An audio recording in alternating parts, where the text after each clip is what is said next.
For decades, Interpol has maintained a carefully curated legal identity. Officially, they act as a neutral switchboard, a passive relayer of data connecting national police forces. But that diplomatic veil hides an immense transnational power. Behind closed doors, this organization can freeze global bank accounts, restrict human movement, and liquidate personal reputations in a matter of hours. This is an Interpol Red Notice. It's the primary instrument of that power, a global alert capable of broadcasting these targeted faces to border patrols and local law enforcement worldwide.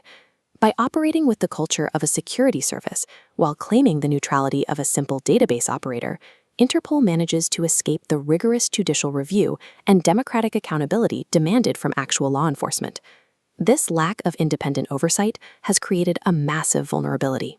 Autocratic regimes systematically exploit the channels of international police cooperation to hunt down political dissidents and journalists far beyond their own sovereign borders. Russia operates as a primary architect of this abuse, routinely saturating the system with highly orchestrated, politically motivated requests for detention. And the tactic is widespread. Turkey and other highly centralized regimes frequently generate immense volumes of raw, unpolished abuse to suppress their political opponents internationally. Submitting a completely fabricated arrest warrant costs an authoritarian state absolutely $0. Meanwhile, the targeted victim is saddled with catastrophic private legal fees just to navigate the internal appeals process and clear their name. The crisis we are looking at is entirely economic. Because the current architecture provides zero financial disincentives for breaking the rules, global databases act as a free, open playground for state-sponsored harassment. If administrative rules cannot stop sovereign actors from flooding the system, the alternative is to target their ledgers. A reform proposal from the NGO Hyperboloid suggests applying massive, legally binding financial penalties for every confirmed attempt to misuse the channels. A fixed penalty fails immediately. A fine catastrophic to a small nation is a negligible rounding error for a wealthy oil state. The solution ties the fine to economic scale, setting the penalty at exactly 0.001% of the offending nation's GDP for each abuse case. This progressive metric keeps the punishment equally painful across the global wealth spectrum. To stop the financial bleeding, finance ministries inside authoritarian regimes would be forced to actively filter and suppress the fraudulent requests of their own security agencies before they ever reach Interpol. This financial reform also addresses Interpol's secondary crisis. The central bureaucracy in Lyon is chronically underfunded, heavily relying on voluntary cash injections from the exact same wealthy autocracies that abuse their channels.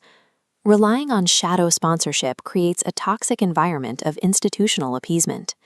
It is economically dangerous for international bureaucrats to reject fraudulent warrants from the very states paying to upgrade their technology and fund their summits. Under this reform, a significant portion of the newly collected GDP fines will be retained under Interpol's direct administrative control. By swapping voluntary handouts for mandatory penalty seizures, Interpol secures true operational independence.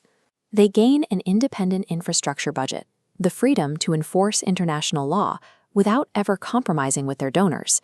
In any domestic legal framework, a powerful prosecution body is counterbalanced by a public defense system.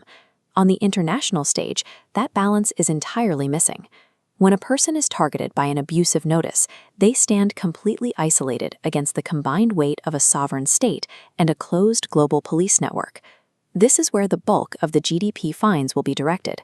The penalty revenues will establish a dedicated institute of international public defenders, providing high-quality legal counsel to targeted individuals, completely for free.